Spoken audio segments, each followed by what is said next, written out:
go around the recording, always important. Let's go around and do some introductions, maybe starting with Pete and then Danielle and Lynn, our team. Hello, everyone. My name is Peter Ryan. I'm the Aquatic Resource Specialist at Department of State Lands, and I'm, I guess, the project manager for this rulemaking, the Division 90 rulemaking. Next. Hi, everybody. I'm Danielle Boudreau. I'm the rulemaking coordinator with the Department of State Lands, and I'll be acting as the scribe today. And I'm Lynn McAllister, jurisdictional coordinator for the Midwest region, and I've been involved in the rulemaking draft up until now. Thank you all.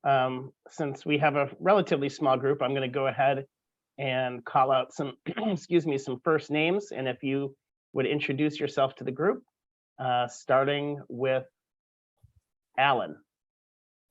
Hi, my name is Alan Martin. I am a wetland consultant. My company is Geo Resources. Hello, John. Hello, I'm John Van Staveren with Pacific Habitat Services. Welcome, Brad. Hi, I'm Brad Livingston, Statewide Wetlands Program Coordinator with ODOT. Great. Brandon. Good afternoon. I'm Brandon Persinger, Natural Resources Staff for the Association of Oregon County. Great. Chris.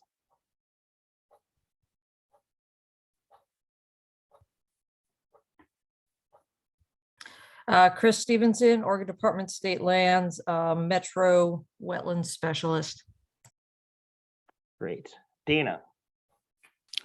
Hi, Dana Hicks, Planning and Policy Manager with Oregon Department of State Lands. I'm gonna listen in for about an hour.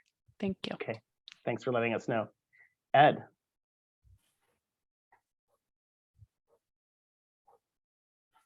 Yeah, this is Ed Strohmeyer with Tetra Tech. Jessica. Hi, I'm Jessica Salgado, Jurisdiction Coordinator with DSL. Jody. Hi, I'm Jody with Shotton Associates. Welcome. Matt. I'm Matt Unitas. I'm the jurisdictional coordinator for state lands in southwestern Oregon. All right. Phil.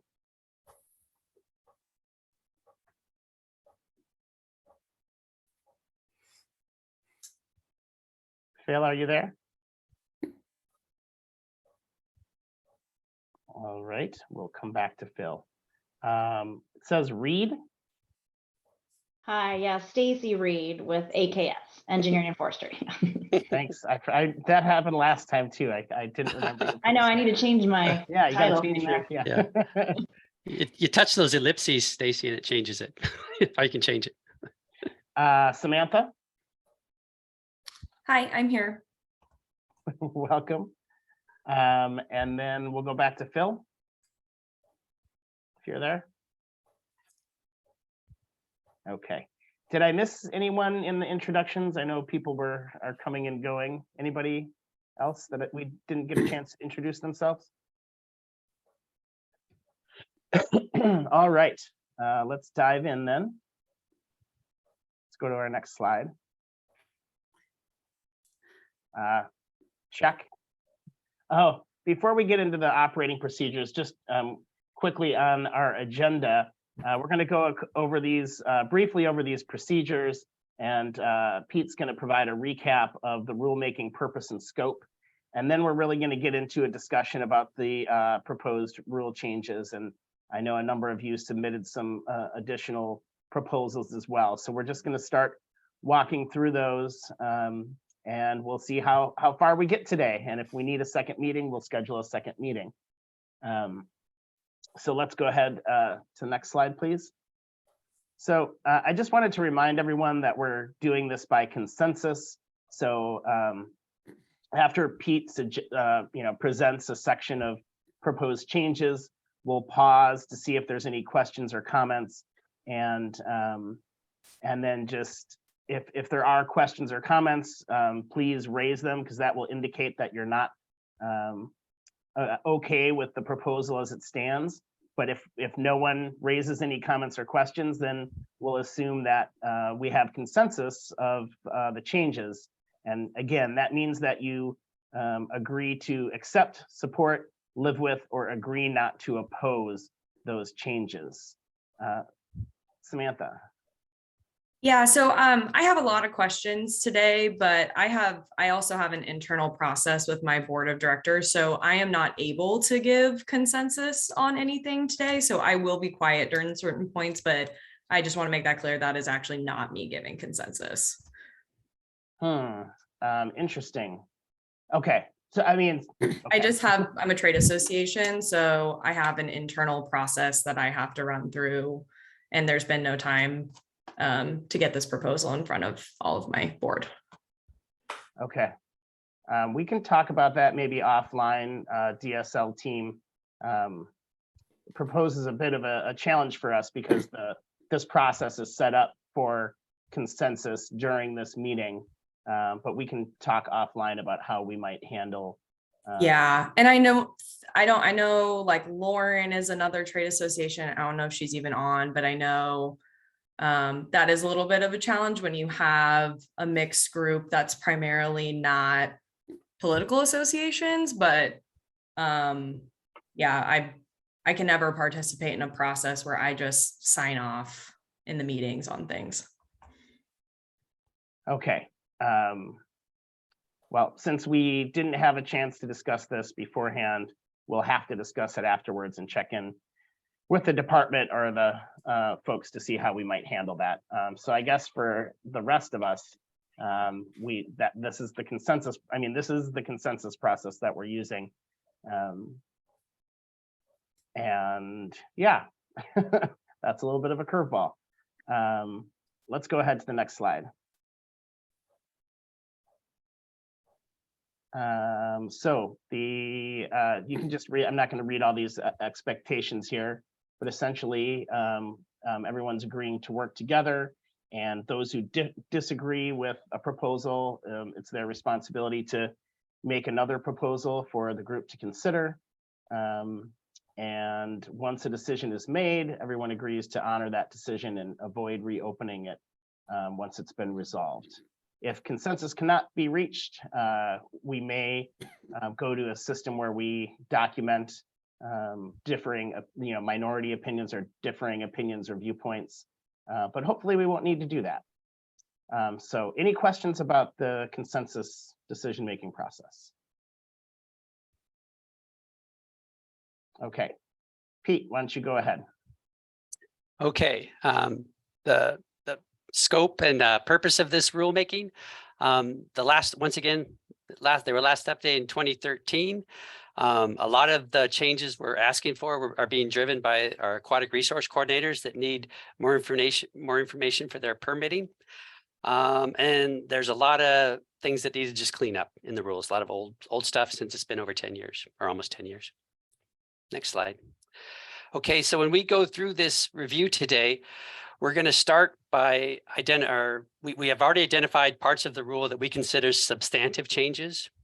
We're going to go locate those parts in the rule first, and then we're going to discuss them. And I can't remember what the entire list was. There was a count, but I can't remember now, top of my head.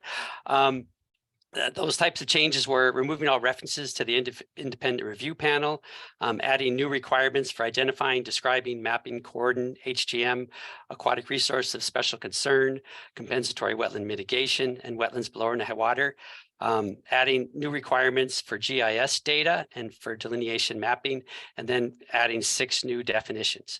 So those are what we're going to look at first. If we make it through that today, then we'll go back and discuss minor changes. I have received some written comments from RAC members, and we'll address those too if they're not for these substantive changes during that second pass through. So I guess we could just start going through the rule. I think Danielle's going to share it for us.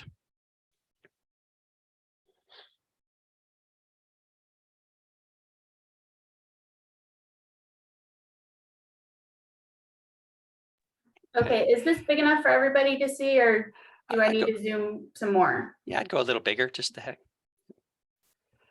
You got real estate there.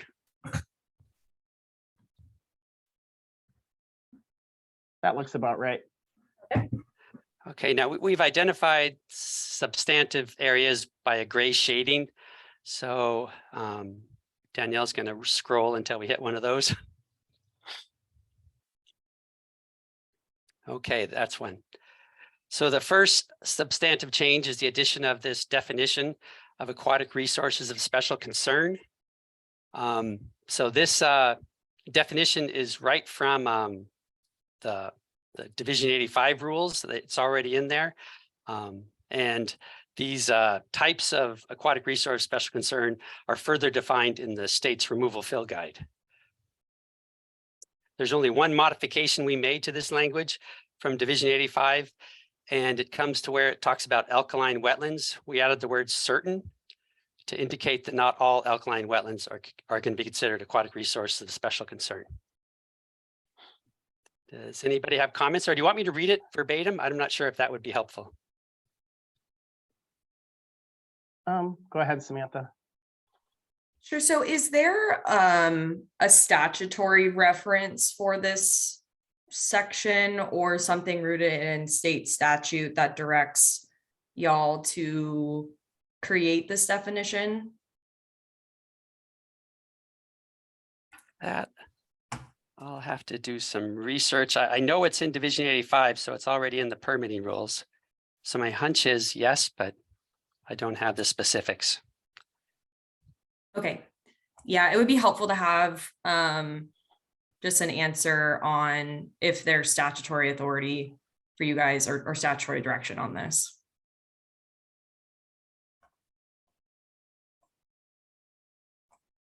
Okay, is that the only comment so far? Any other questions or comments for Pete on this section? Okay, let's go ahead and move on to the next section. Okay, the next one is the definition of the word fill.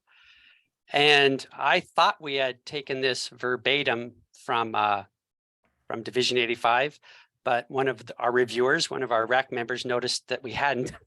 So we are going to edit it to include the reference to 50 cubic yards, which the Division 85 definition of fill has.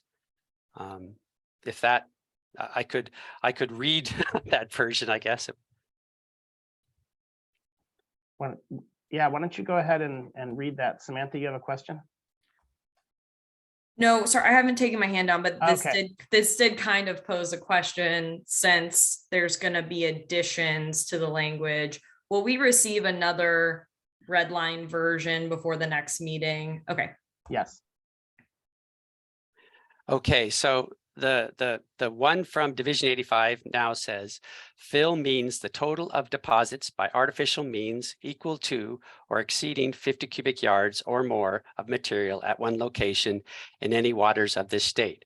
However, in designated ESH areas, it referenced that rule, and in designated scenic waterways, and it references that rule, fill means any amount of deposit by artificial means. Any questions or comments on the fill definition? I'm John, raising my real hand. Go ahead. Yeah, so it sounds like you dropped the word or the two words ground disturbance from that real definition. Is that correct, Pete?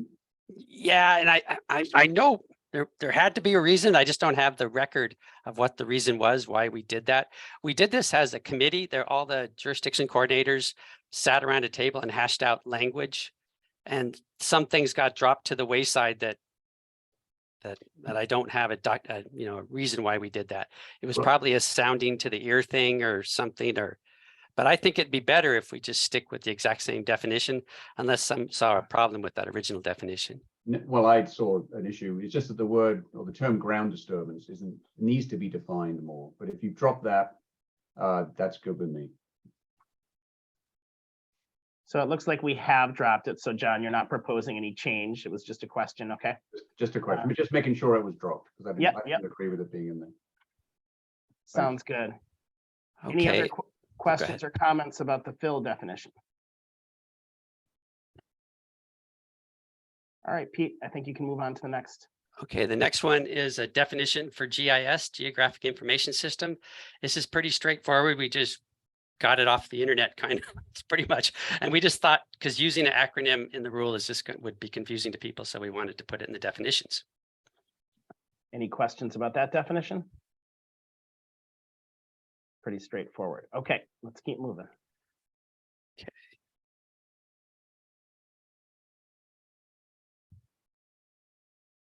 Sorry, are we skipping over all of the other changes?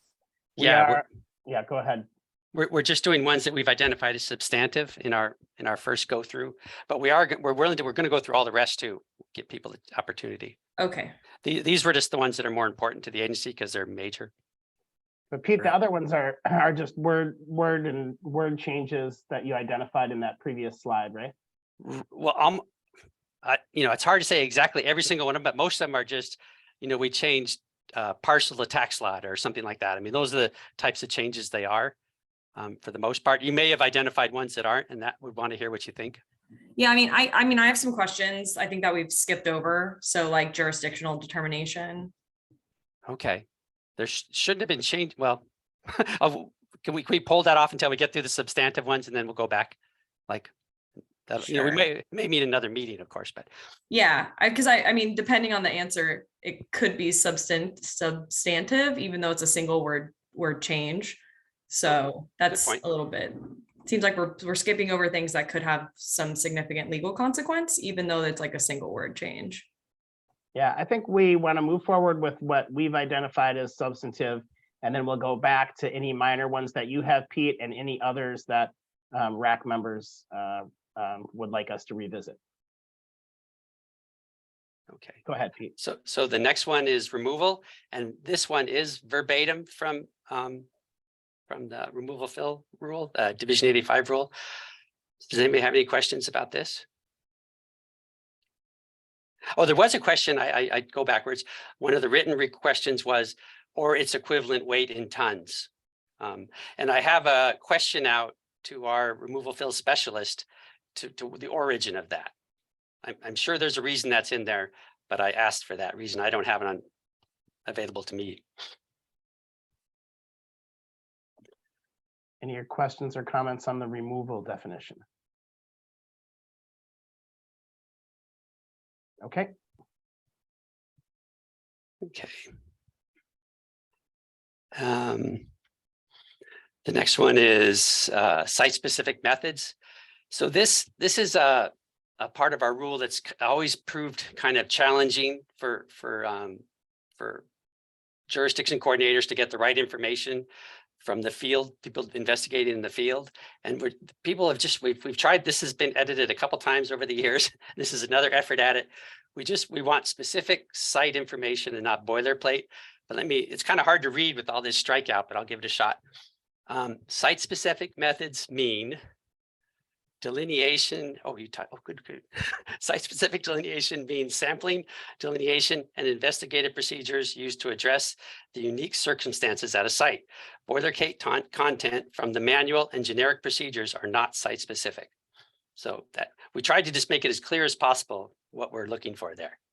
Any questions or comments?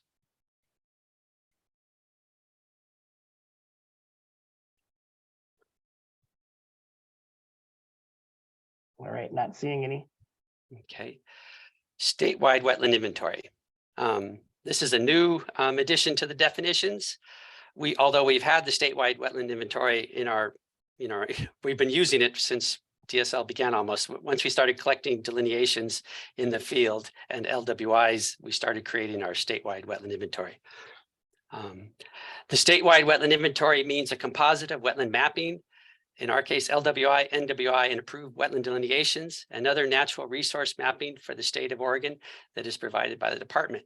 The SWI is a screening tool to help identify approximate locations of wetlands and waterways and is continually revised as additional digital mapping information is received or obtained by the department. Any questions about that? This is Stacy. I'm wondering if we could add the word potential. So the SWI is a screening tool to help identify potential locations of wetlands and waterways.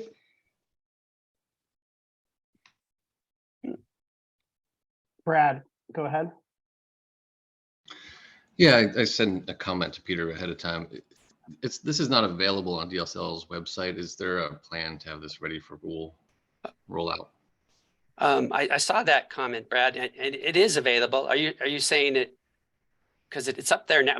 I guess it sometimes has problems where it drops off and stuff, but I believe it's up now. On DSL's website, it says it's not yet ready. What? So. Is any of our spectators can take a look real quick? I did use it today and it worked okay for a site in Wilsonville. So maybe it's certain sites. I don't know. I used it just now, actually. It is working. Okay. It might be your browser. Got it. Okay. So there was a request to add the word potential, and I'll take any thoughts on that proposal to add the word potential. Does anyone object to that addition?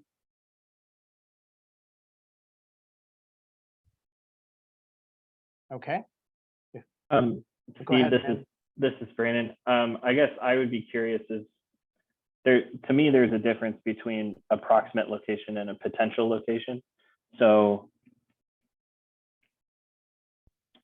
Well, the problem is with this product, with LWIs themselves, they're always approximate because they're done using offsite resources sometimes.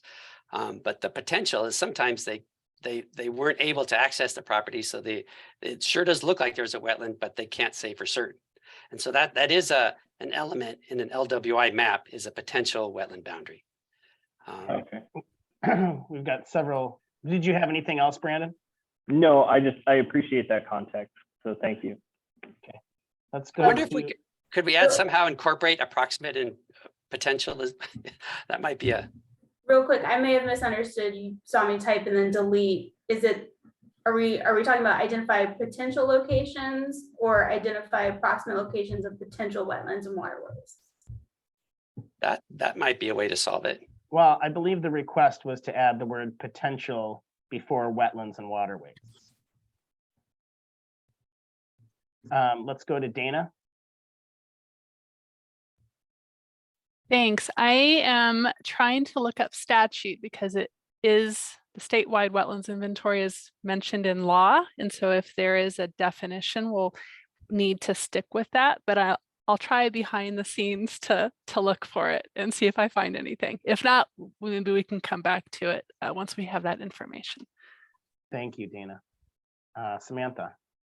Yeah, so what may be helpful, I think, because I'm not a wetland consultant, is if the department, when we go through each of these substantive changes, maybe do a little bit of explanation behind the intent for the change and potentially how that might differ from the previous definition. I think that would be helpful for me to have a little bit more context from the department about the why and a little bit explanation on things. Did you get that, Pete? I did. Okay. John? You can actually come back to me. I want to go back to the removal definition. There's a question I forgot to ask. All right, let's stick with this for now. So the proposal on the table is to add the word potential before wetlands and waterways. And assuming that it doesn't deviate from the definition that Dana's looking up for us, does anyone have any objections to including that word in the definition?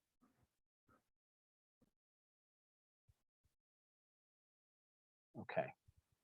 Not seeing any, let's go back to catch John's question about removal. Yeah, the question is, I found the language there kind of not like maybe archaic, where it says the equivalent amount of material on or within the bed of such waters. I wondered why below the ordinary high water was not used.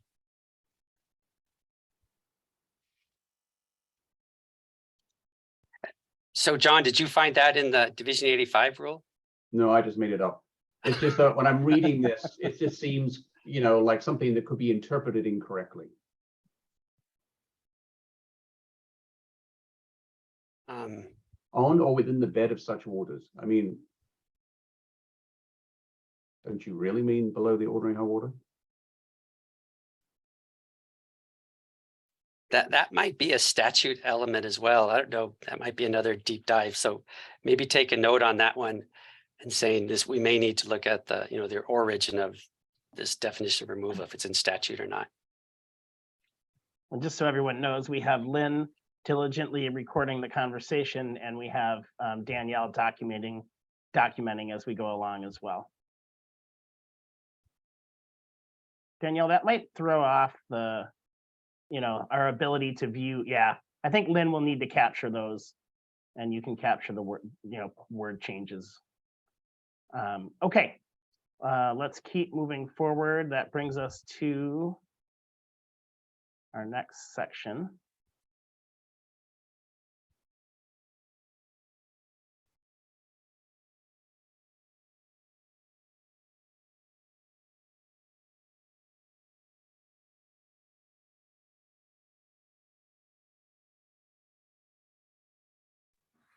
Just for everybody's for clarity, we're now into Rule 35, and which begins on page 10. Great, thanks, Danielle. Go ahead, Pete. Okay, so the first big one in section 35 is the addition of GIS being a requirement. And we tried to, I think before we had some reference to GIS as being optional, and now we're making it required because we want to use it to contribute to the growth of the statewide wetland inventory. Right now, the department is doing an effort to document study areas from previous delineations. And study areas is a tax lot based thing, and we're going to create that layer. But in the future, a better layer would be the actual data from the concurred with delineation. So in a reviewed and approved delineation, we'll end up, hopefully this data will go into that statewide wetland inventory. That's the goal. All So right. I don't know if I need to read this is the specifics about how the data is supposed to look. Does anybody have comments about the specifics? Yeah, we've got a hand raised from Brad. Yeah, thanks. When I spoke with our GIS shop about this, they were just wanting to know what the schema looks like. In terms of the various fields that we would have to provide in order to gauge the level of effort. Yeah, so I assume your GIS folks would have that laid out. They do. It's draft right now. We're working on a template and data dictionary with some things that are required and things that are optional. And once I get through this step of it, we'll finish that document. So yeah, it is going to be provided. It's going to be very specific. And great. the That'll be template, provided to the RAC. I don't think it's provided to the RAC. I don't think we had time to do that. Like we could. I'm not sure how long it's going to take to get it done. This is probably due to staff capacity and stuff. We have staff that are. Well, yeah, and that's kind of a concern too, because obviously we want to know to gauge the effort. Yeah. Sorry, was the question, what was the last question that can't be provided to the RAC? The template and data dictionary, the GIS. So DSL is going to have a template and a data dictionary explaining what this is going to look like. The sort of so people can autofill it. I mean, it's going to simplify the process greatly for people that are providing this information to the state. Pete, will you be providing that when you submit your public notice to the Secretary of State? Will that be available for public comment? Pete, to clarify, are you saying that document is not part of the rulemaking? Is that correct? Well, yeah, we didn't consider it part of the rulemaking, so we thought just adding the GIS was the rulemaking step, but and that you'd have this is a separate guidance document. Yeah, but but it says must conform to the delineation GIS template and data description provided by the department. So it sounds like it must comply with that. And I think the question is, what does that look like? So we know the gravity of that rule requirement. And you're saying you don't have time to provide the template to the RAC? No, I'm saying we could make time, but I'm saying that staff that are there to help me complete that task are very buried. Like, so. You're saying within, Pete, within the timeline of this rulemaking, is that what you're saying? Within the Rule Advisory Committee, I think The I'm Rule hoping Advisory that, Committee time. yeah. I was hoping it would be done, well, I was hoping it'd be done by the time the rules become effective, but. Okay, you might need to consult with, I'm just gonna throw this out there, you probably need to consult with your DOJ on this, because I'm fairly certain if you reference an outside document in rule, you are required to make that available to the public. I'm not 100% on that, but I have had that experience in other rulemakings with other agencies. So you may consider finding the time to make that available. From what I'm hearing, it's just that it won't be, like Steve was saying, it's not available during the RAC timeline. It's not that it won't be provided to the public, it's just not ready yet. Thanks, Danielle. So the difference between during the RAC timeline and prior to rule adoption, right? The difference between those two things. Brad, you have your hand up? Well, yeah, it's concerning that it's not ready, and you're saying it's simple, but this is a completely new requirement. And so there's no way to gauge the new level of effort with this just being unknown. So I would think if it was that simple, it would be very achievable, or that you'd already have it. Thanks for the comment, Brad. Alan. Can you clarify, are we talking about GIS data will be required once these rules are completed? Yes. Or when will GIS data be required? GIS will be required by the time these rules are effective. Is the goal. But this doesn't say GIS data will be required. It just says, it looks like, it reads as if, oh, it says required GIS data, but it doesn't actually, it's confusing. It doesn't say GIS data will be required. I mean, it's optional. It seems like required GIS data. Well, what's the required GIS data? Danielle, can you scroll up? Is there more context above? There we go, on report submittal.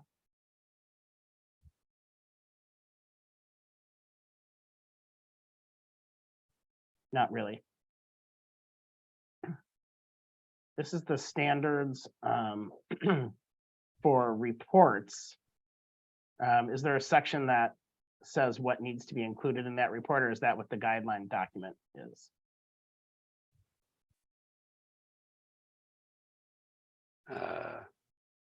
Where are you looking now, Steve? So right now, the section that we're going through is the standards for the reports that are to be submitted to DSL. Right. And it's not, so this is kind of the procedure, and what needs to be submitted. Is that what the guidance document entails? I'm wondering if further down when we get to mapping, if it mentions GIS again, that might be. Okay. Well, let's hold on to this one then. That question, we'll come back to it. Other questions or comments about this section of changes? It sounds like folks at this point in time are uncomfortable with kind of approving this one until further conversation about the guidebook and the appropriate procedures there. So this one we're gonna set aside and come back to either later in this meeting or at our next meeting. Okay, let's keep going.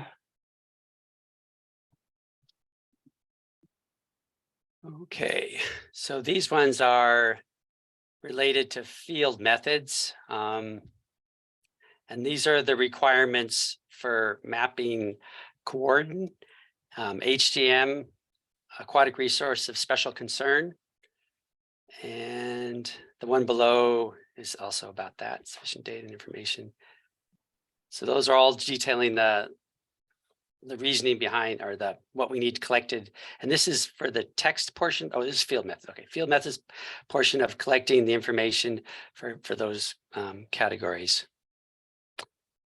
Do you want me to read it, or? Yeah, why don't you go ahead and read it, Pete? Okay, and can you accept the version? Sorry. Okay, so B, all wetlands and other waters must be identified, supported by data as appropriate, mapped, described, and classified to coordinate system and class, HCM class, and aquatic resources special concern type as applicable. Separate polygons are required when adjoining coordinate classes are greater than 1/10 of an acre, and when aquatic resources of special concern are a portion of a larger wetland. And then I can go on and read C, sufficient data and additional information shall be collected for wetlands and other waters to enable the department to make a JD, determine location and size of an aquatic resource of special concern within map features, and determine if removal fill permit requirements or exemptions apply. Thanks, Pete. Any questions or comments about this section? Stacy. And Pete, this is one of the comments that I provided. I wasn't sure if you wanted to add the definition of an HGM or coordinate in your definition section, just for people that are trying to navigate this on their own and they don't have a lot of wetland background, just so it's clear what you're expecting. So I saw Stacy's comment and I liked it, and I wanted to see what the rest of the RAC thought, if 2 new definitions would be needed to explain coordinate and HGM. All right, let's hold on to that. I'll go back to that just because we have some other hands up. Samantha, go ahead. Yeah, so it's a little hard to comment on this because it does reference a definition that we didn't go over already. Is it possible? I just have a question on the new potential definition of JD. It could be a minor question, I'm not sure. So are we able to go back to that? We can finish up and go back to it and then come back to this if it makes a difference. Let's go to it right now. Danielle, can you scroll up to that?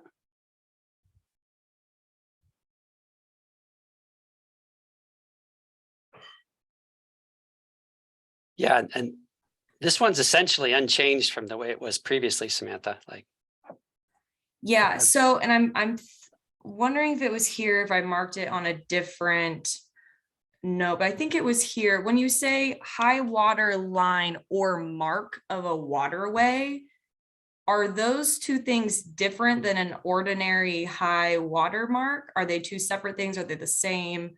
Can you explain what a mark of a waterway is? they're the same. It's just different.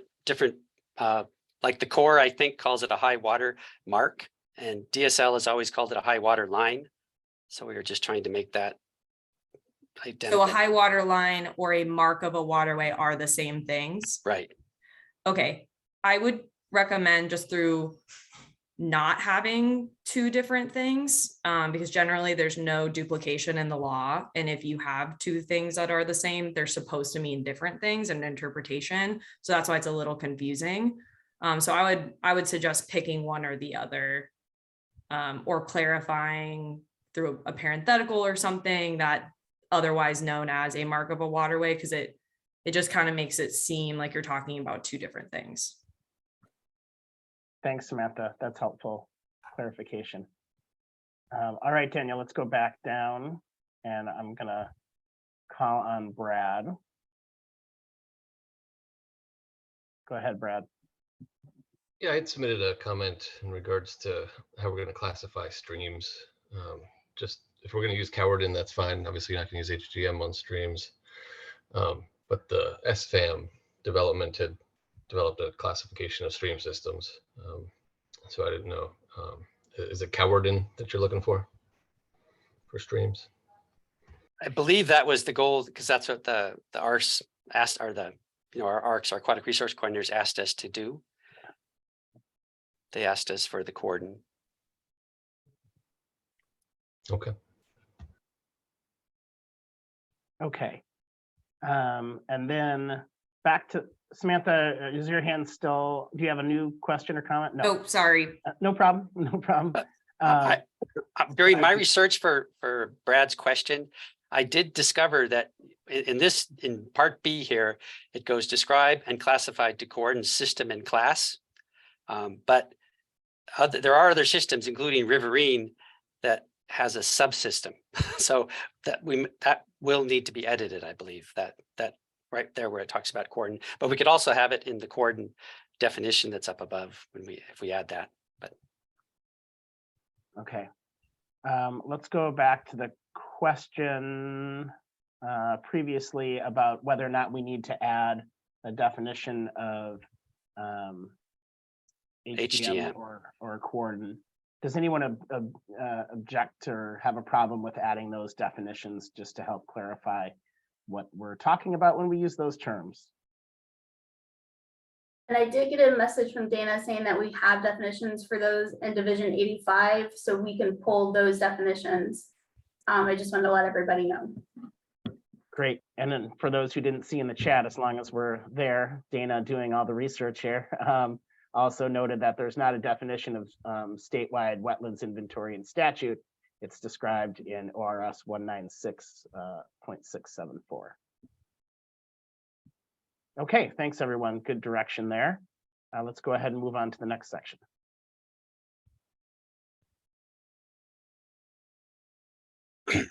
So, can we turn off the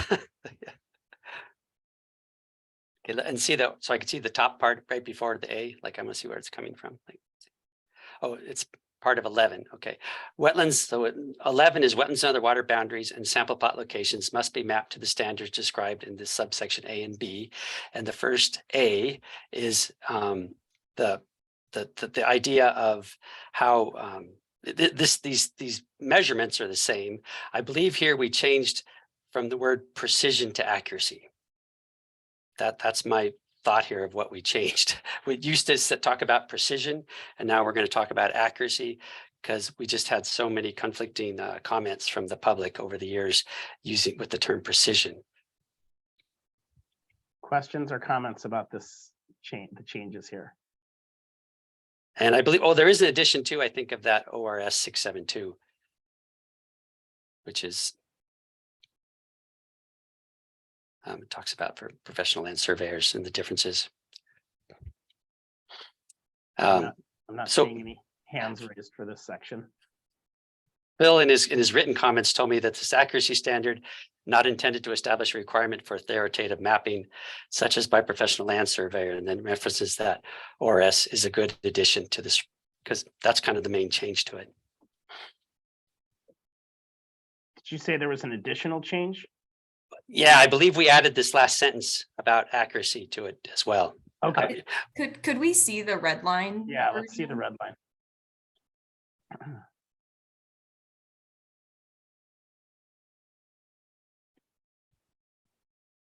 Yeah, it's new. Okay.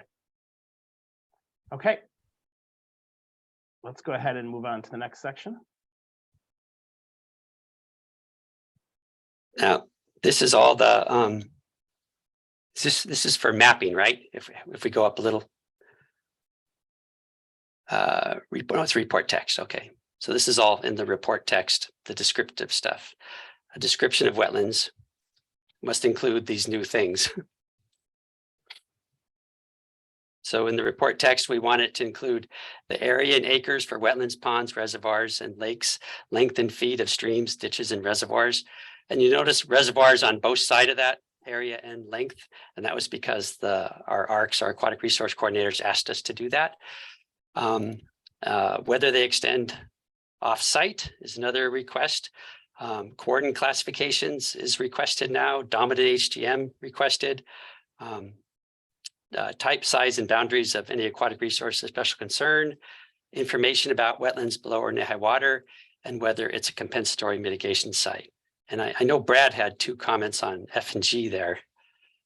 Well, do you want to read those, or are you asking for Brad to?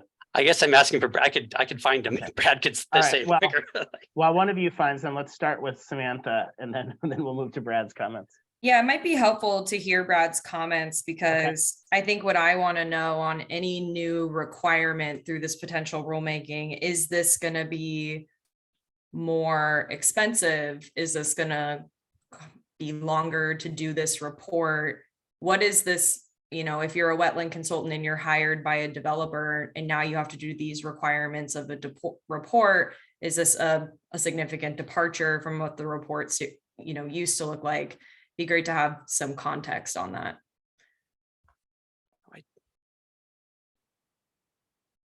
Maybe it wasn't Brad. I apologize. I haven't found that comment from Brad. I think Brad, go ahead, Brad. I think you're referring to my comment about wetlands below ordinary high water, and I thought that it's because that's not a Cowardin class or an HGM class. It's a tricky, resource to describe accurately. It seems like we could just drop it since we have the 1/10 of an acre mapping threshold for different classes that would pick it up. Pete, what's your thoughts on that? I think they're different. I mean, wetlands below ordinary high water are just a wetland boundary. I mean, it would have a coordinate class.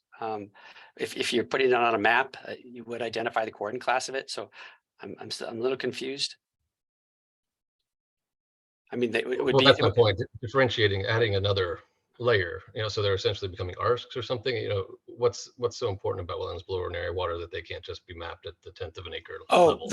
So to back up on that again, we've been talking about this for a while, but the wetlands below ordinary water have always been required to be mapped because sometimes they come into a permitting situation where they need to be addressed. What that new decision tree created was just to identify when they were significant enough to map. So they've always been there, and they've always needed to be, in delineation reports, they weren't identified to coordinate, but now we're asking that you do that. But if it was in a removal fill permit, they would have asked you the coordinate of it. If it was identified, as a wetland below ordinary water, they would have asked, well, any wetland, they would have asked you the coordinate class of it. And my concern is the decision tree isn't in the rules. And so these things are often transitory, they're temporary, or they can move, they can be very small and narrow and linear. I mean, as a jurisdiction coordinator, we always asked for them when we determined they were significant, and it wasn't necessarily just us. We would take it to the aquatic resource coordinator and ask, because we don't know what the permit's going to look like when we're doing a delineation review. So I can't think of any sometimes. We always, if the resource coordinator needed it, we would have it added to the map. So it's not a new thing. That's what.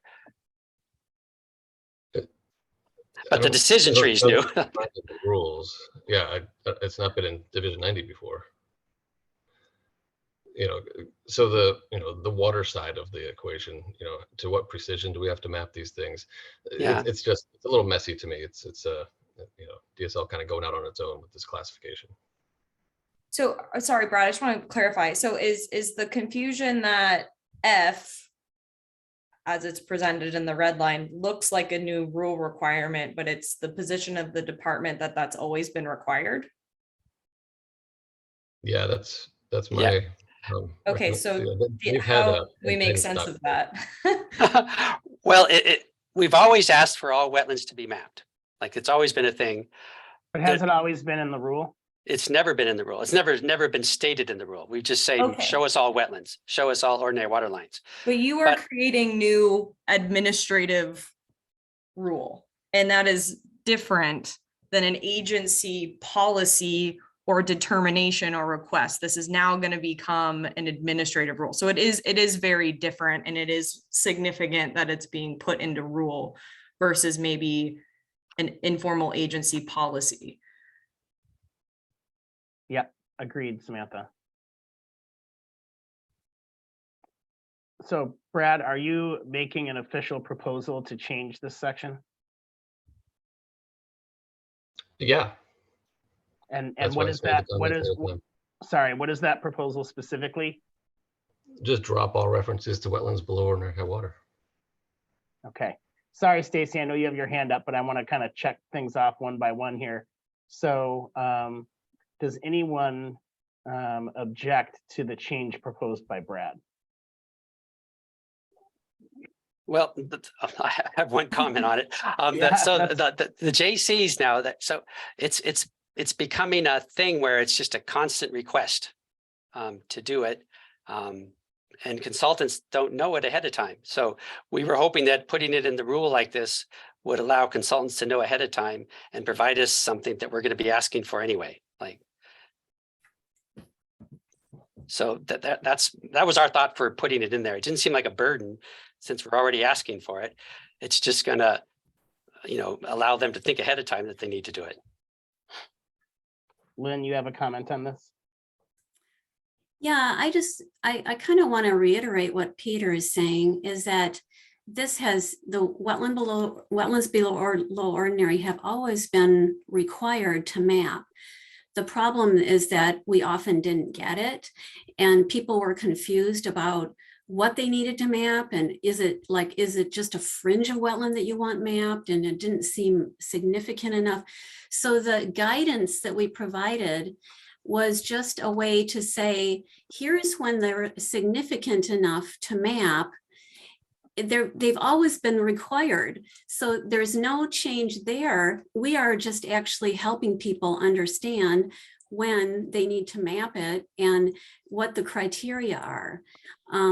We could take that guidance away and the rule would still stay the same. All wetlands should be mapped. But people who have been mapping the wetlands below ordinary have been really grateful for this guidance. I think it's been helpful for people.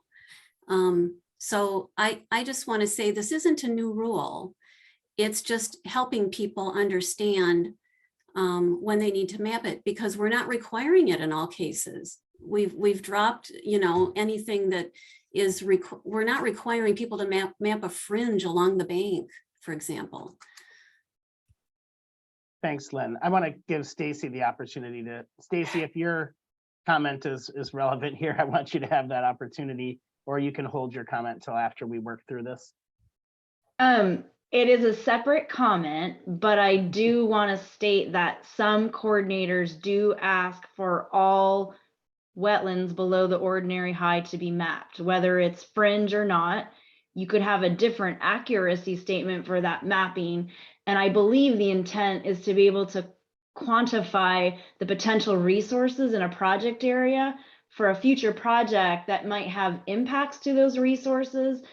The resource coordinator, when you go for a permit, they can determine whether it's stream or wetland resource that's being impacted. So I believe that's the overall arching intent. So maybe there's a way to revise this language to meet that common ground. Thanks, Stacy. Samantha?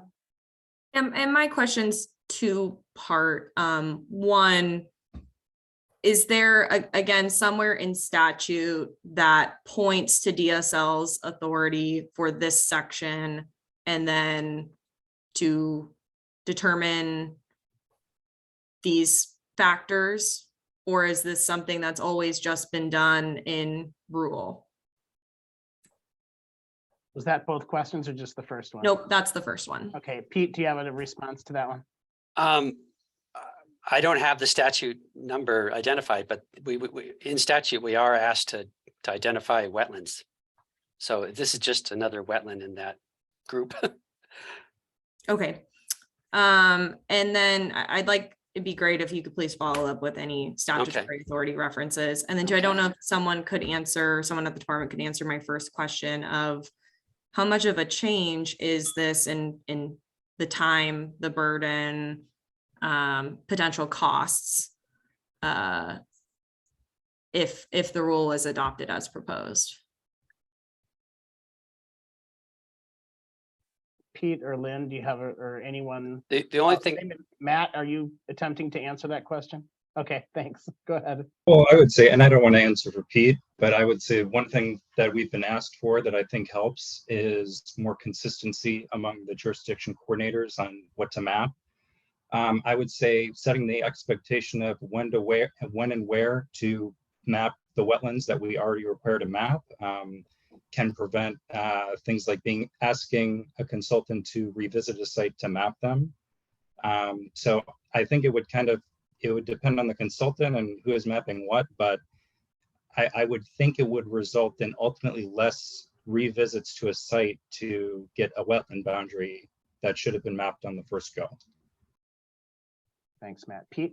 and I just wanted to point out that, the last meeting, if it's the third or the fourth, we will be reviewing the fiscal impact statement as the Rule Advisory Committee, and that will maybe bring up these things that Samantha's asking about, additional cost. That's right.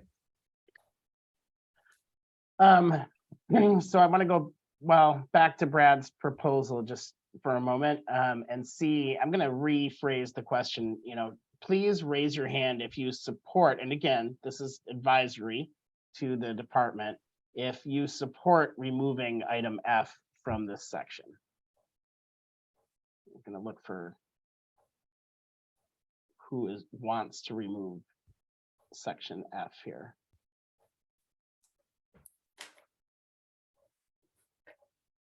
Brad, you don't want to? Brad's got, there we go. So I'll just say, Brad, I'm not seeing, other people agreeing with removing it. So I'll just ask you if this is an item that will prevent you from joining in, consensus approval of this section. Yeah, that's where I'm at with it. Okay. I think I would also say, I don't necessarily think I have enough information to say whether a removal is, I don't know if I can give a consensus right now by saying, yeah, you can leave it in, or if it should come out. I got to talk to some folks, and that's going to be more of a blanket statement on some of these others that we've had lengthier conversations on. I'm going to need to go back and talk to some folks at the association. So I know it's not necessarily something that you necessarily wanted to hear for this meeting, but I think I got to do some more due diligence on my end. All right. It sounds like we're going to need another meeting to go through these after this one, but please, for those who are not, I don't know if authorized is the right word, but we hoped that you would have these conversations in advance of this meeting. I understand it wasn't a lot of time, but hopefully you can do so before our next meeting. And if not, let us know, and maybe we'll need to reschedule a meeting. But I think the idea all along has been that people would come to these meetings ready to help make some of these decisions. So if there is a problem with doing so before the next meeting, please let Pete and me know, and we can look at potentially rescheduling that meeting. So this is another one that we'll kind of revisit at the next meeting, I think. I have two questions really fast. One, I know we're kind of, it sounds like you guys are hoping for expedited decision making. I guess we didn't really talk about this at the beginning. Why is the timeline? Why are we on kind of feels like a condensed timeline for this rulemaking? The way it was explained to me, I had a kind of a short window to get it done before February, because they didn't want to overlap the legislative session, because that really gobbles up staff time.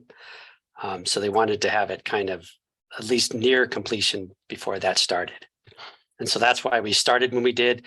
And then there was some delays due to some notifications we had to make timing wise, and it was delayed to get you guys put together.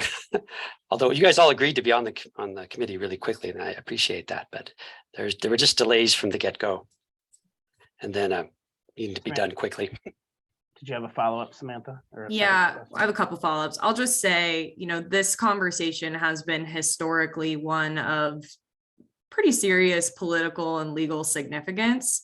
And it seems like we're making quite a bit of changes in Division 90, and to do that on an expedited time frame is just a little troubling. I understand we're already in meeting 2, but that's helpful context. And then I just want to make sure I understood on this section.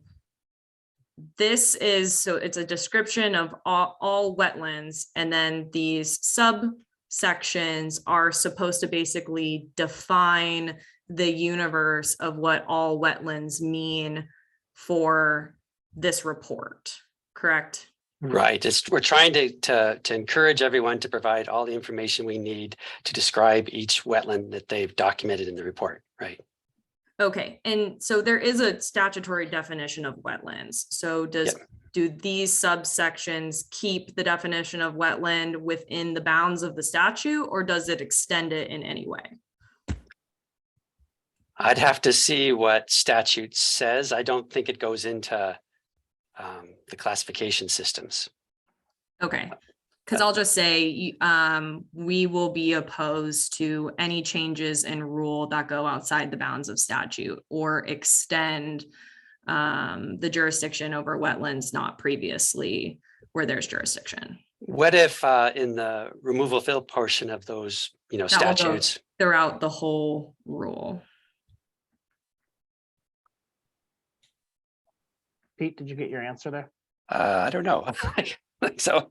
Are there parts? Well, I mean, Well, can my ask a question high-level was, my question was if these classification systems are asked for in the statutes for removal fill, would that be enough?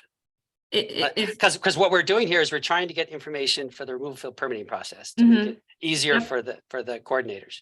Yeah, I totally understand what we're trying to do, but I'm just saying my general concern with changing Division 90 at all and this whole thing is I would like, we don't want to see DSL stepping outside the bounds of its statutory authority.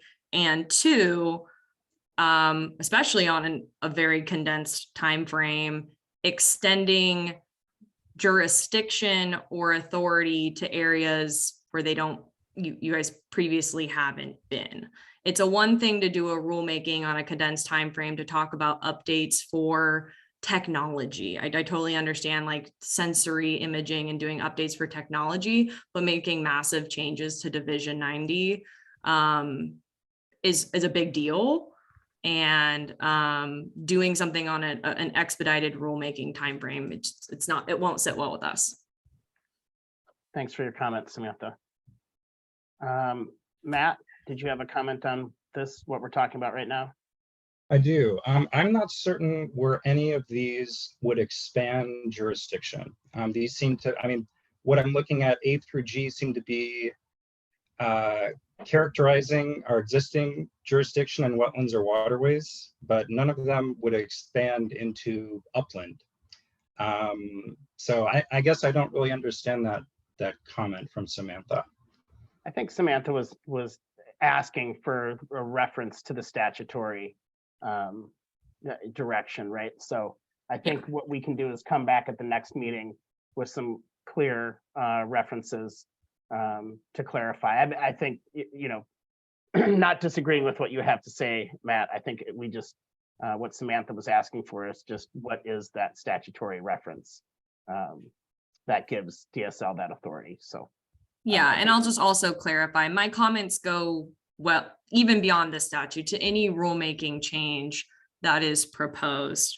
That's just the policy and position of my membership, that if this is extending jurisdiction, if this is extending authority, if it's doing more than clarifying or making technological updates, that's just not something we're comfortable with especially on an expedited rulemaking timeframe.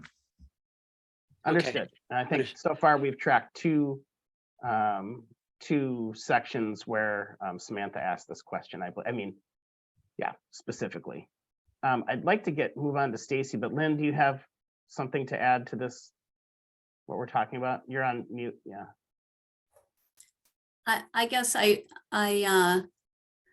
I'm not exactly sure where this is going either. I guess we can talk about it outside of the meeting, the DSL folks, and figure out what we're going to do with statute, looking at statute. But we do have jurisdiction over wetlands, and this wetland below ordinary water is just a wetland. So we're not doing anything new. We're just making it easier to categorize those, and all of these things are just classifying. So I'm not sure I quite understand in order to even know what we are going to look up or what we're gonna ask. Yeah, I think maybe Samantha's- Peter does. I don't know. Peter, can we do this? Can we look this up? Or I found the statutory definition of wetland. I know I've looked it up. I got it. My question, this is kind of standard practice for rulemakings to ask the agency to explain their intent and what they're trying to do, and explain if you have questions about whether this changes the law in certain ways. And so I'm just asking for the agency to explain if it changes, if it expands. If the answer is no, that's okay. I'm just going to ask the question. Okay, so we just need to put something in writing and cite statute. I think that's right. Okay. Thanks, Lynn. Okay, let's move to Stacy. Okay, hopefully my comment is easy. In spirit of trying to put information in here so it's more helpful for resource coordinators to determine what's jurisdictional or not, I think we should add something about the flow regime for any waters delineated. So just maybe add like an E or, add something. And then my other comment would be for number G, whether it is a compensatory mitigation site, I think maybe that should be whether it's a state documented mitigation site, just so it's very clear specifically what you're asking. Pete, can you respond to those two? Well, I think that's valid because those are what we care about. We care about compensatory wetland mitigation sites. So maybe if that clarified, I'm trying to think I can't think, the permitting conditions around mitigation is our mitigation. We don't have permitting requirements around other people's mitigation. No, I agree, So- but it's just so it's clear for other people, just because I've worked with other folks trying to, and if you haven't been using your rules regularly, people that are just, new to it, just it'll be clear to them that, Yeah. and there's times when it's a federal mitigation site and not a state approved one, or it's a clean water services one. There's other mitigation sites out there. Yeah. And right, well, let's throw that one out for a vote too. But I also, Phil in his written comment said we should quantify this or put a thing on the edge of it saying if known. Like there are a lot of compensatory mitigation sites that have been kind of lost in some ways. I mean, we find them again if we do deep dives, but sometimes, and there is an effort now to identify and map every compensatory wetland mitigation site in the state of Oregon. So it should be easier in the future. I'm not sure if we need that if known comment or not. So I feel like we're mixing several proposals here. I'm going to try to separate them out. But Danielle, go ahead. Yeah, my question is, there was a suggestion for language here and whether it is a compensatory mitigation. And I wasn't clear what the suggested request was, so I could put it up on the screen for folks to see. Yeah. Oh, whether it's a state approved, so adding the word state approved, right? Yeah. And what was the first comment about flow regime, and can that be a specific proposal, please? Yeah, just adding in maybe under D dominant, adding, so it'd be a new subset and it would be flow regime of other waters delineated or something along those lines.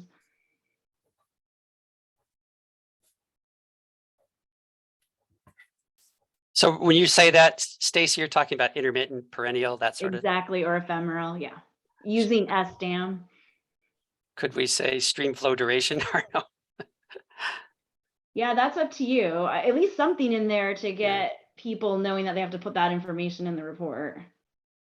Yeah, I want to take these one at a time. And then Pete, what did you say about Phil's comment about if known? For the compensatory wetland mitigation, he added if known. So we're saying it's a requirement to map if known. Like.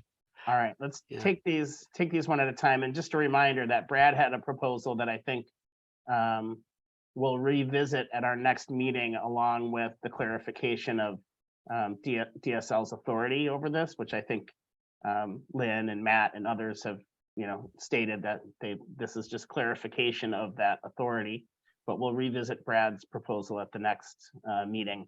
But let's go ahead. Does anyone object to adding, I don't know if this is this the exact language that we're going to include? Because that's what I'd like to see up here.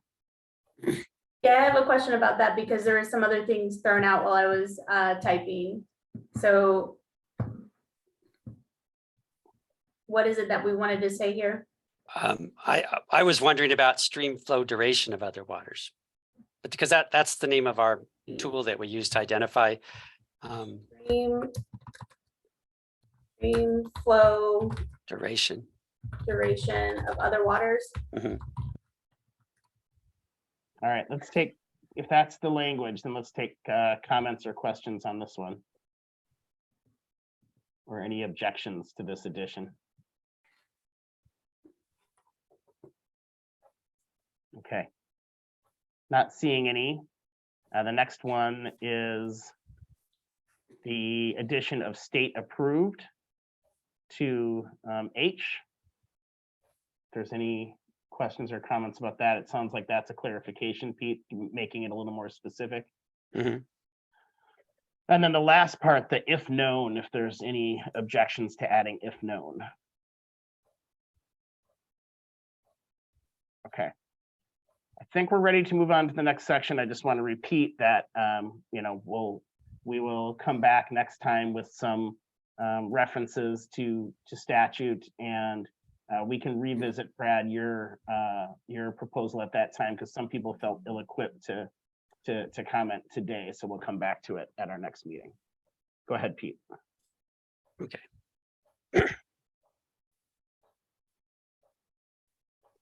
So this is the second big bunch of all these new terms, and this is about mapping, right? I think this is in the 14, yeah, the wetland maps must include. And there was a question about GIS. Is that in this section at all? Like, do we just drop GIS from in that first section? I'm not sure who you're asking this question. Well, I was to. wondering if someone could do a word search on GIS is in this mapping section. Oh, I see what you're saying. Earlier in our meeting, we were talking about GIS, and we Right. thought that it might be addressed further below. Well, I was going to say, let's focus on the change. If Okay. someone else wants to do that search, we can, but let's focus on the change for now. okay, now, so the additional things we're asking for, including wetlands below ordinary high water line and other waters, where features extend off-site, that was there before, area in acres for wetlands, ponds, reservoirs, and lakes, length in feet for streams, ditches, and reservoirs, once again, reservoirs on both sides of that, coordinate classification to systems and class, the arse boundaries, and compensatory mitigation site boundaries. And these are all things that should be on your wetland map. Questions or comments about these changes?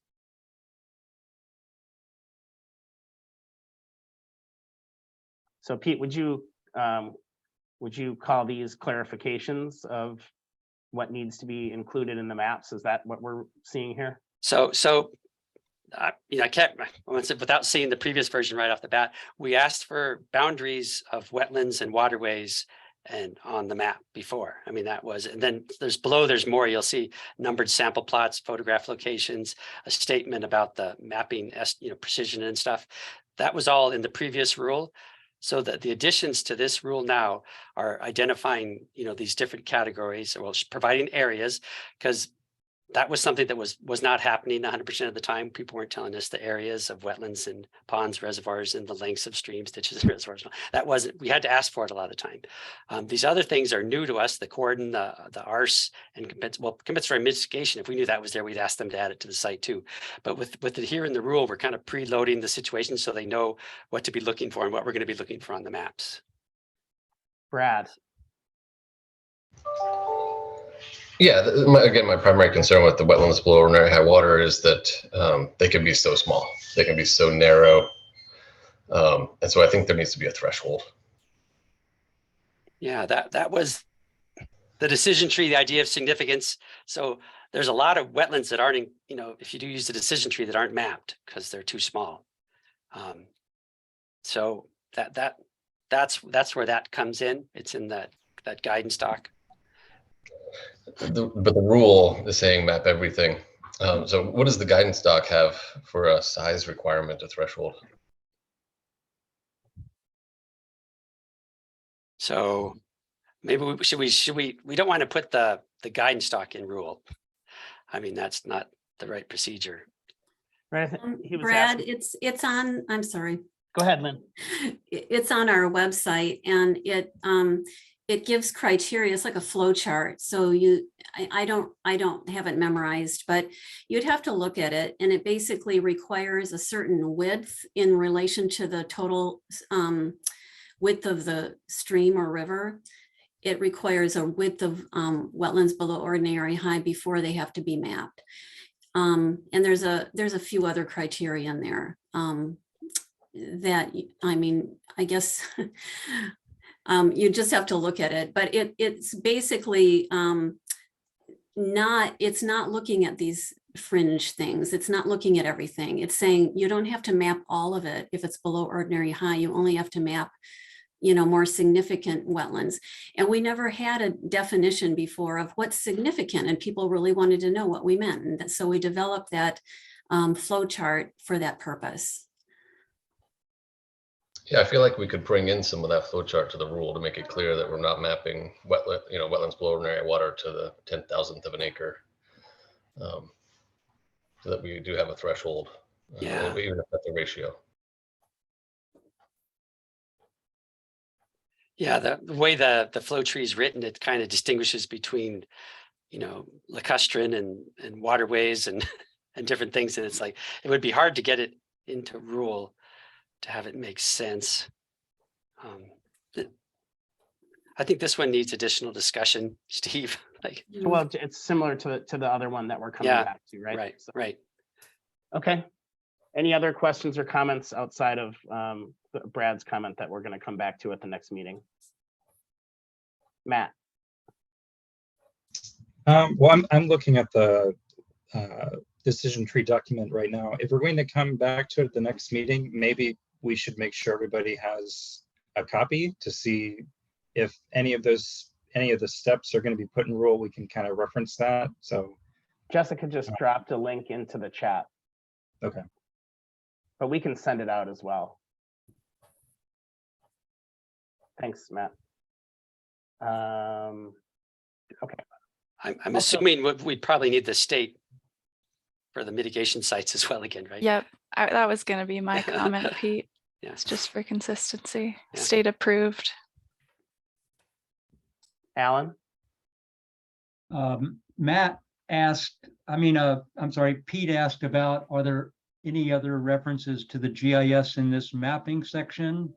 And there's things that describe GIS related maps, but not as far as clarifying whether there's a requirement for GIS data to be provided to DSL. Yeah, I know that was the goal of that original rule up above. So we just have to word that better so that it's clear. Like we have to, you know, present something to you guys that you can understand. The idea is it is going to be required for all delineation reports, one of the things that are submitted.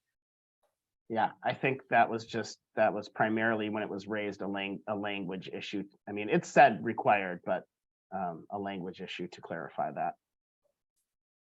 Okay, let's keep moving.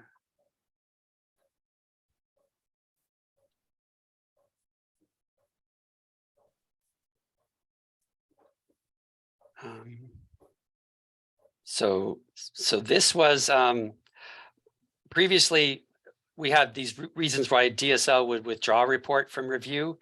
And one of them was we hadn't got a response in 60 calendar days to a written request. That portion of the rule was upgraded to a reason for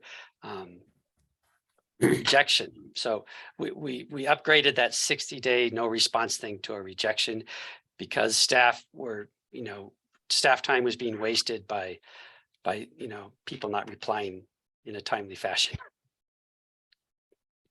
Questions or comments about this change? Proposed change? Not seeing any. Let's keep going. Okay, and this is the new reason for rejection. All these things, and they're not the entire list for rejection. They say includes. So these are the ones we've identified as reasons for rejection. And the new one at the bottom is that 60 calendar day thing from a department's written request. Any questions or comments about this proposed change? Stacy. Is your intent to be held to those 60 days? Or could we add something that says, or at written approval by the department? What if you submit in July and you need to do a spring site visit and you can't give the information in 60 days? Does this give the department the authority to withdraw the application? I believe, well, okay, my interpretation of this is that when the department's kind of been ghosted by the consultant, like they're not getting any responses anymore. If there's a discussion going on and the consultant's providing information and explaining the reasons why it's not going to be there exactly in 60 days, I don't think anybody would reject the report because it's an ongoing process. Agreed, as long as you don't think it needs to be written in here specifically. Well, it used to be written in specifically, we'd withdraw in 60 days, but that didn't happen either Yeah, if we were okay, having a okay. conversation, but. I would just say if it's the intent of the department to do something, to make that clear in the rule. Because people come and go, things change, and it's better if your intent is that you don't have to have it in with 60 days, and that's not what the department would do, I would suggest a revision. No, but the way it's written though, it says, that it says that clarifying. So if you could have gotten, like what Stacy said, if you're the consultant, you would send information that, oh, I'm waiting for this second site visit in 90 days before I can get you anything. So I mean, that it's been identified in that first part of this, I think. Okay, maybe rewrite to say clarifying communications or something, because it does read, I understand why the question was asked. Like, could it be interpreted that if you don't get the requested, the specific information or the revisions, and that doesn't necessarily mean if you've been emailing back and forth with Peter and let them know you're still working on it. Mm-hmm. I think those things are different. I like that term, communication. Additional or clarifying. Might need some commas in here at some point. Maybe like additional communications, comma, clarifying information or requested. Right. Great. Thank you, Samantha. Does anyone object to this change or have any concerns about this change? I think it just strengthens the idea here a little bit. Okay, great. Let's move on to the next section.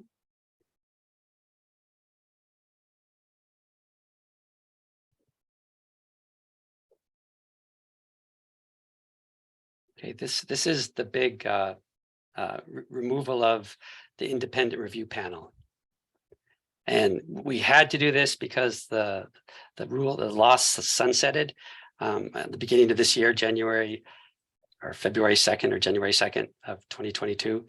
And when things are sunsetted, you're supposed to delete them from the rule, but you have to do rulemaking to delete them. So this is that rulemaking to delete it.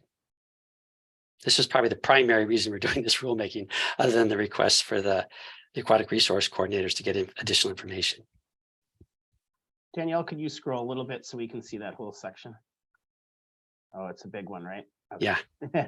So Yeah. you're just staying at the title of it. All right, questions, concerns, comments about the removal of this independent review?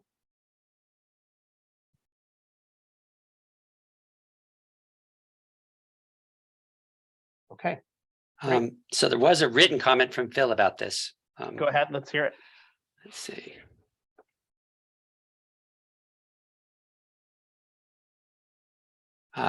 Phil suggested significant discussion is needed. The contested case format is a massive deterrent due to cost, time, and legal procedures. Please consider having a procedure for disagreement that can be elevated to the director and allow a third party to assist in the decision. It is very, very rare, but essential when it is needed. And do you have a response to that, Pete, or a comment on it? Well, as far as I know, we had no choice but to remove this. That because of the sunsetting of the rule, that's what you're supposed to do, is remove it from the rule. And to add, when did the rule sunset? I had the date earlier. Was it It in was January 2nd, 2022 is when the law expired. Okay. So it had been in place for 10 years and it had never been used. No one had ever done independent review. No. Okay. Phil, do you have anything to add if you're there. That's right. Phil didn't respond during introductions. I think he's commuting, so he's Right. Right, I understand. We don't want anyone getting into accidents. Lynn, go ahead. I wonder if what Phil is asking for could just be requested if he wanted something to be elevated beyond the wetland staff here, for example, because we do that, you know, periodically. Somebody asks to take it up to the director, or they call the director directly. I think that would need to be an internal discussion about whether we can include that in the rule, because we would need to see if we have rulemaking authority to do that. No, I'm not suggesting it be in the rule. I'm just suggesting it could be handled that way, maybe. Yeah. I mean, if that's what Phil is asking for, I'm not sure, Peter, if I understood all the angles of his request or how formalized he's wanting it, but it seems like that could be done anyway. Well, I know some of the requested changes came in, you know, a little bit later than you know, Pete had time to have that discussion that Danielle you're suggesting. So I agree that this is something you should talk about internally, and we can bring it back to the next meeting if there's any sort of proposal for a change. Danielle, let's go ahead and move to the next section. That's it for significant changes. Okay, Pete, you said you then wanted, and I know Samantha and some others might have some other sections they want to revisit. Pete, you said you had minor items that you wanted to review, or at least in our minds, minor items that may or may not be minor. the examples I included was throughout the rule, we changed the word parcel to tax lot. Throughout the rule, we removed any reference to NWI and LWI to SWI. We changed the use of the word precision to accuracy. So those are the types of things I'm talking about. Oh, okay. So you didn't have a plan to go through. No, I was just thinking people would identify the okay. specific ones they want to talk about. Okay, I see. Okay, so you know, substantive or non-substantive. Does anyone have sections or changes that we did not cover that you would like to raise for us to talk about right now? Samantha, go ahead, please. Yeah, so I noticed like on page 19, and I think it's throughout the document in other areas, there's an addition. It says, you know, wetlands and other waters. Can we walk through the and? I know other waters is, I don't know if that's newly defined or also has a revised definition, but can we walk through why there's an addition of and other waters in the rule and what that practically means? So that one wasn't a change in that first purpose part. That was always there. We removed like on page 19, where Right. it talks about duration, revision, expiration of judicial determinations. And Yeah, no. other waters is added after wetlands throughout. the Even page. even right here where Danielle pointed out. Oh, it's right changed- there, It's right changed there. many places throughout the document. Right. And the concept there was we didn't want the document to just focus on wetlands. We always wanted to identify that we're looking at both in these reports. So would that be an expansion of Division 90 to waters not previously under the scope of wetland determinations? No, I don't think so, because it's in the primary purpose of the rule and it's in the title of the rule, right? Is there other waters up there too, right? But sure, I get that, but Yeah. in real life, when a consultant is out there on a piece of property doing a wetland determination. Right, but they're also identifying waters. Like that's Yeah. always been in the, so this is I just. got it. And so this is this changing, as I'm asking, it seems like we're adding in other waters throughout this document. So this, Just to make it You're- clear, to clarify what we're looking for, like. okay. But in practice, that's not gonna really change anything. Yeah. And the other thing I should point out while we're looking at this one page we're looking at is the of this state being crossed out. So that used to be, it might have just, I think previously it said identify waters of this state. So what that's saying there is we wanted them to identify wetlands and waters that are jurisdictional. When you say of this state, those are jurisdictional wetlands and waters. But when we get a delineation, we want the consultant, and all consultants know this, they have to show us everything, and then we decide jurisdiction once we have their report. So, you know, the consultants don't know jurisdiction when they're doing the report. They have to map everything they see, and they bring it back and they show it to us, and then we decide what they've shown us is jurisdictional based on the information they provided. Does that make sense? Thanks for the clarification, Pete. Yeah. Samantha, did you have other clarifications you were looking for in some of these language changes? I do, but I think for the sake of time, I might follow up in a one-on-one or in writing. My only question is the recording of today's meeting going to be made available to the RAC? Yeah, just like last meeting, we sent the recording out a few days after the meeting. Okay, thank you. Other sections of the proposed changes that folks might want to review today or get some explanation for the meaning or the intent behind those changes. John? Yeah, I have some minor edits but nothing that we need to discuss as a group, and I'll just send those along. Okay, so essentially what we'll do is prepare a new track changes version to send out in advance of with the changes we agreed to today, and maybe Danielle accepting the sections where there were no objections, and we'll send out a new version, or maybe it's just a full track changes version, like you said, with different color for today's changes, right?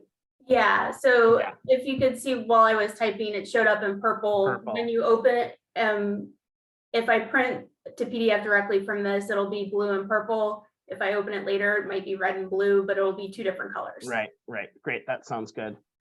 Let's switch back to the PowerPoint. So in a few days, we'll send out a meeting summary, and we'll send out the presentation and the recording, and then we'll follow that up with a summary. I'm sorry if I'm stepping on your section. I'll hand it over to you in a second, Danielle, but we'll prepare. You can go ahead and do the summary if you want for the meeting. I just don't want to lose things. So we will prepare a track changes document.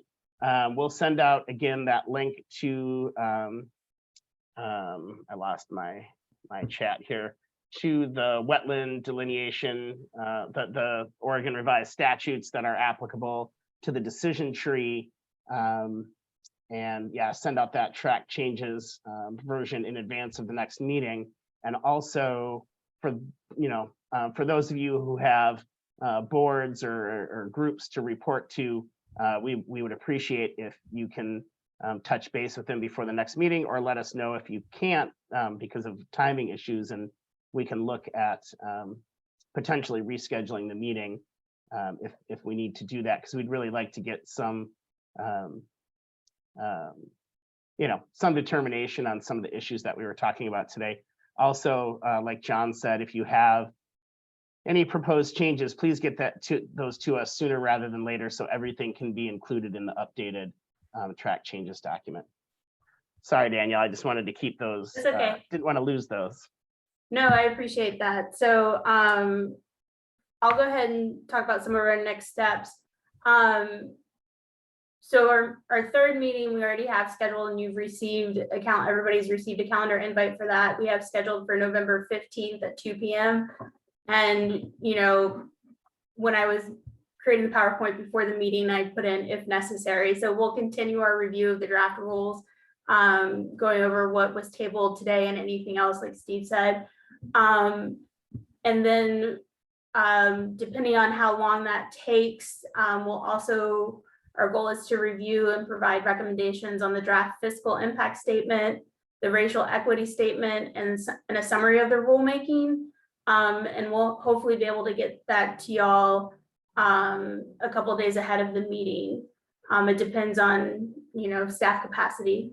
And if necessary, we'll have a meeting 4. And while we're here, I have a poll we launch it, to just kind of decide on what day would be preferable for a fourth meeting. If I can find, there it is. So we internally came up with 2 potential meeting dates, November 29th, which is after Thanksgiving, and then December 6th. Both are Tuesdays, and we're staying at that 2 p.m. time. So if you go ahead and look at your calendars to see if you're available for one or both of those dates, be appreciated. And Danielle, is it my understanding that you were talking about the fiscal impact statement and the racial equity statement? Is it possible that some of those will be ready before meeting number 3, just in case we're able to work through some of the issues we talked about today and still have time to go through those statements as well? Okay. Yeah, so if possible, you know, we could finish everything up in the 3rd meeting, but given that we're going to continue talking about the draft rules for the next meeting, I figured we go ahead and, you know, yes, set a 4th meeting date if we need it. Perfect. Yep. I just wanted to make sure I understood what we'd be sending out before meeting number 3. And we're going to try to send those documents out in case we do have time to get through the rulemaking and move into. Okay. It looks like December 6th is maybe some Thanksgiving plans extending into the next week for November 29th. So it looks like December 6th is the date. So I'm going to go ahead and end the poll as we have 9 folks have voted, and I believe that's the majority of the RAC members. Okay. So once we have our draft rules reviewed and approved by the RAC, as well as the fiscal impact statement, the racial equity statement, and the summary of the rulemaking, we'll file a notice for proposed rulemaking with the Secretary of State. That's always going to be published on the 1st of the month following when we file it. So, you know, if we're going into December with some of this, we may not be filing until the 1st of, we may not have it go till the 1st of February. So we're looking at either a January 1 or February 1 publication for the notice of proposed rulemaking. And once that notice is published, our public comment period is open for 30 days, which, you know, folks can submit written comments. And then approximately 15 days after the publication of the notice, we'll have our public rule hearing. And that's when members of the public can, we'll have a Zoom and folks can submit an oral comment on the rules. The public can submit written and oral comments. There's nothing keeping anybody from doing that, but we're looking at January 1, will probably be January 2nd, given that January 1 is usually a holiday. So January 2nd or February 1st for our notice of proposed rulemaking. Great. Thank you, Danielle. Are there any questions about those next steps? No. Okay. Okay. So please, you know, in whatever way you want, if you want to talk offline about some of these, I know Pete is very available to talk about the technical aspects, or you can send an email, please, sooner rather than later would be helpful. And we'll get back out to you with the presentation and recording soon, and then follow up with the meeting summary when that's ready. And then we'll be sending out some of the other documents that that Danielle mentioned, as well as an updated track changes document and some of the other documents that were referenced here today through our conversation and in the chat. Thanks everyone. I know this is can be a bit tedious, but we need people like you and experts like you to help make this an effective, you know, changes to the rules. So we really appreciate the time and thought that you put into this. Yeah, thank you, everyone. Have a good rest of your day. Thank you.